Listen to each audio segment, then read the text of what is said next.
Iran কি পারবে round of 32-এ যেতে? পারলেও কিভাবে যাবে সেই বিষয় নিয়ে আজকের ভিডিওতে আলোচনা করব।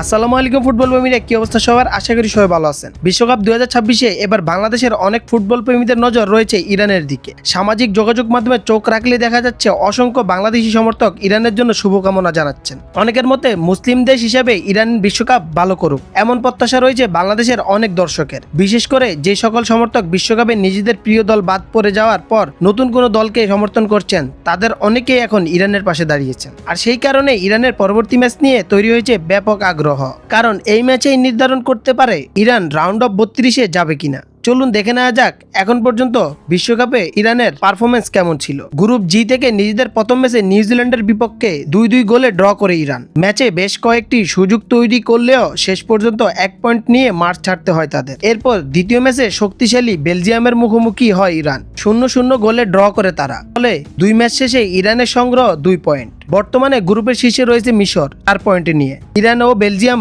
পয়েন্ট 2 করে। নিউজিল্যান্ডের পয়েন্ট রয়েছে 1 পয়েন্ট। এখন ইরানের সামনে সবচেয়ে গুরুত্বপূর্ণ ম্যাচ মিশরের বিপক্ষে। এই ম্যাচকে অনেকে ইরানের জন্য ফাইনালের আগেই ফাইনাল বলে আখ্যা দিচ্ছেন।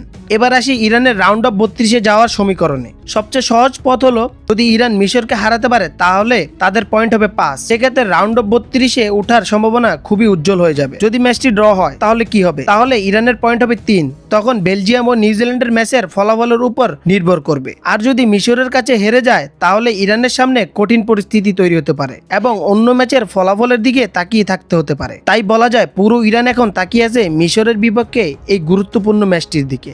আর বাংলাদেশের হাজারো সমর্থক অপেক্ষা করছেন ইরান কি তাদের স্বপ্ন পূরণ করতে পারবে নকআউট পর্বে পৌঁছে। আপনার কি মনে হয়, ইরান কি মিশরকে হারিয়ে রাউন্ড অফ 32 নিশ্চিত করতে পারবে? কমেন্ট করে আপনার মতামত জানান। শেয়ার এবং ফলো করে আমাদের সাথেই থাকুন। আল্লাহ হাফেজ।